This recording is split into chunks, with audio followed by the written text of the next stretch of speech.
Hey Taurus, welcome to your January 2020 reading from me and my mister here, Mirrored Heart Mystics. Thanks for tuning in. Welcome to our channel if you're new here. We appreciate you checking us out and subscribe if we vibe. Oops. And if you are a subscriber, welcome back. We're glad to have you joining us. We sure are glad. Happy New Year. It's a new year. It's a new decade. Thank you. That one's mine. That's yours. It's a new year. It's a new decade. It's a new month. I already did this. Oh, no. And I'm feeling good. And I'm feeling good, yeah. I thought you were going to start singing some... No, I got sidetracked. Michael Bublé. With my jumper. Okay. Michael Bublé. I don't know who sang the original one. Oh, I don't know either. So... Drop it down below. Let us know who sang the original. Feeling good. New dawn, new day, it's new feeling life. good. I'm feeling good. No, maybe it's a new dawn, it's a new day. That's just the first verse of the song. Let us know. Let us know. Let her know. All right. Feminine energy. Everyone has a feminine and masculine energy. So we're going to look at that. And then we're going to look at the work that bringing these two energies into union. The feminine energy is all about your divine knowledge and your spiritual wisdom. So this is forward movement. So you're making progress with your spirituality and really starting to understand things from the way you understand them. You are calling in and gravitating, like-minded individuals, or at least individuals, and it's up to you to decide if they're like-minded. So using your gut, your solar plexus, and really paying attention to your intuition and your divine nudges is going to be important for you in January when it comes to your feminine energy. How about the masculine energy, babe? How about that masculine energy? What do we got for the actions? This is your divine and conscious action. Kindness. So I feel like with the masculine energy coming in here, when we are reacting to others, we want to make sure that we are meeting them with an open heart and an open mind, and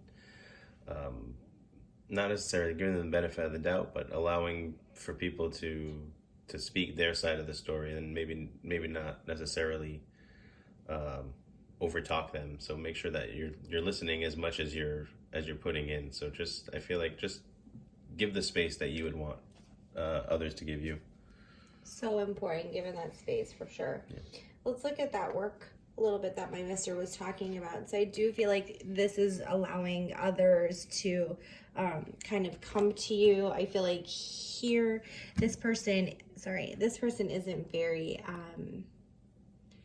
it feels like a victory, but I don't think that that's really what it's about. I feel like this is just this person wanting to express something, and like my mister was talking about, don't be like... I almost wonder if you're this person looking at somebody else's victory, and or not even victory, but whatever they're expressing as like some sort of detriment to you. But there's just a lot of negativity. Like there's just a lot of like feelings of unworthiness. So like when someone else expresses something about them, you automatically take it as a criticism to you or something like that, and that's where you're going to really need to work.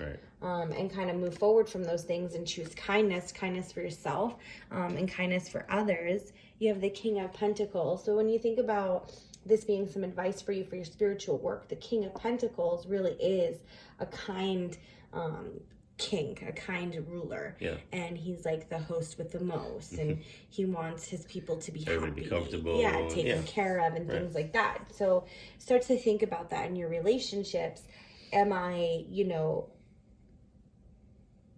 as this person and I, or whatever, whoever it is, a stranger, a coworker, a significant relationship, when this interaction is done, will they be better for it? Will both of us be better for it? And that's what I feel like the King of Pentacles energy is. Yeah, I feel like that you are each getting out of the relationship equally. So one person is not giving or receiving more than the other. But that means not being grumpy when there's a victory or something. Right. Don't say, why does this person get this and I don't? Right, because you don't know the steps and that they've gone through. that they've had to overcome. So next, when it comes to the spiritual work, nice. We have the sun. So really remember you're happy, things that make you happy, things that you're in alignment with, things that feel joyful and feel good. Marie Kondo it. Does it bring you joy? Does it not? Whoosh. Get rid of it. Yeah, maybe just be a light for other people too. Like, and rub off on other people. True. And, yeah, I feel like just be a positive energy in this world. Yes, please. And how about the last bit of it, spiritual advice? We have Ten of Pentacles. And that is about recognizing that there are things that are in place that are good. And I think sometimes, Taurus, you might be stuck focusing on, things that bring you dismay, or I feel like the Ten of Pentacles pairs nicely with the sun, because it's like, recognize the blessings you have in your life, instead of the things like that are the dark corners. Yeah, I feel like just be present too in the moment, every day, and like you said, be appreciative of those blessings that you already have before you. Yeah, I agree. Let's play a little something different, mister. I know you love when I do this on the fly. When you shake it up. Shaking it up on you. Right, so that's what's going on spiritually, this kind of shift, focusing on the positive things. So let's look on how can we take this energetic thing that's been going on and putting into some human practice. So what do we focus on this month?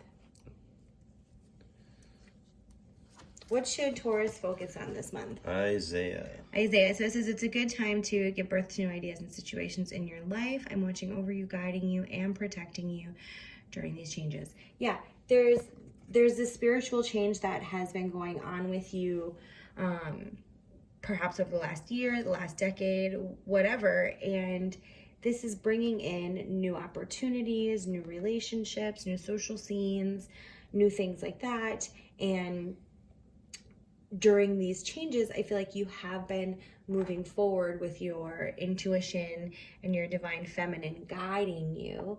So, and I do think there does have to be an area of faith in your life that you believe that there's work being done behind the scenes that you don't even know about or can see, whether it's God or spirit guides or the universe, whatever resonates with you. But I feel like there does have to be some sort of faith and hope of better things to come. Can we look at some of the work for faith? And sure can. We looked at some spiritual work, but some practical. Yeah. Gotta put the work in. You want to cut those? Those are your tarot. You want to cut? No, your tarot. Oh, I you cut them. Okay. Yeah. All right. Right, so we have got Temperance. And so Temperance, you nailed it, mister. I knew you nailed it. Sometimes I get it right. He talked about having that faith, and that's what Temperance is all about. It's really, so keeping your balance, like as you go through this spiritual awareness, as you're starting to work on internally holding space emotionally and spiritually for others, and really working on just listening and being that light in the world, that spiritual light in the world, you also have to balance the new opportunities that God and the universe are pushing you towards, and not kind of get stuck in service. Don't allow it to become overwhelming, and don't let it cause you anxiety or stress, or let it bring you down. Don't bring me down. Also work on so these new possibilities that are coming in, work on like going for them. I feel like January is going to come with a lot of opportunity, and you've done a lot of the spiritual stuff. So now it's time to start reaping the physical rewards. So persist to them. If an opportunity comes up, don't just let it fall to the wayside because you're comfortable with not shaking things up. Yeah, I was gonna say, I feel like ladybugs are a sign of luck. So I feel like anything you kind of get your hands into or new ventures you take on will be successful Good. moving forward. Yeah, that is good. And 10 of crystals. Yeah, so anything that, like you said, any of these opportunities you do go for, they are going to give you that stability and that balance that you're looking for. Yeah, I feel like that just does solidify that it's within reach. Anything that you desire. For sure. All right. So let's leave a little bit of love. A little bit of love. Did you shuffle them? You crazy. You give it. Now I got to give that one, but I'll shuffle for another one. I'll get you two. I didn't know if you did. I didn't pay attention in the beginning. I didn't. You're right. Oh, okay. Nope. Even still, it's important. We believe everything happens the way it does for a reason, and past life relationships wanted to come up in your life. So maybe some cycles. You can flip that around too. Maybe some cycles in your life, Taurus, that you're going through is going to resurface. Some past life relationships might cause a separation. In any current relationships, it could also be separating from any past life issues in your relationship. So if your relationships do, if whatever the struggles are, if they've been kind of lingering for a while and they've been a cycle for a while, maybe you're finally going to release that part in September. But there's definitely going to be a disconnect from Yeah, I was almost going to say something maybe that if you're in your love life, if you're in separation currently with a loved one, that maybe just going over past issues that you've had and figuring out maybe where things went wrong and how you can fix things moving forward to come back into a union. I feel like that again goes with the movement forward card that you got earlier, and kindness. Perhaps maybe you weren't kind to one another at one point, and you can figure out where you can get better at that. Yeah. Or maybe you can't get better at that. Maybe you need to just walk away. It's a general reading, it's different strokes for different folks. It's whatever resonates with you, but on a spiritual level, we see that you are moving forward and you are starting to embrace kindness, or you're encouraged to continue to move forward on your spiritual journey, and you're encouraged to be a bit more kind, to really allow your inner light to shine through and keep allowing that to come up. And when your purge happens and some things don't feel good, let them kind of just come up and go out. Don't attach to them. And as you do that, you'll find that there are more opportunities to lift you up rather than bring you down. And when you notice those opportunities, really take the steps forward to obtain them. And if you don't have support or anything like that, you have us. Right. Find support, find someone to help you, invest in yourself, find a coach. Really make moves because there's so much opportunity around you. And it's a really good time for you, Taurus. So we wish you all the very best. Take care. Bless.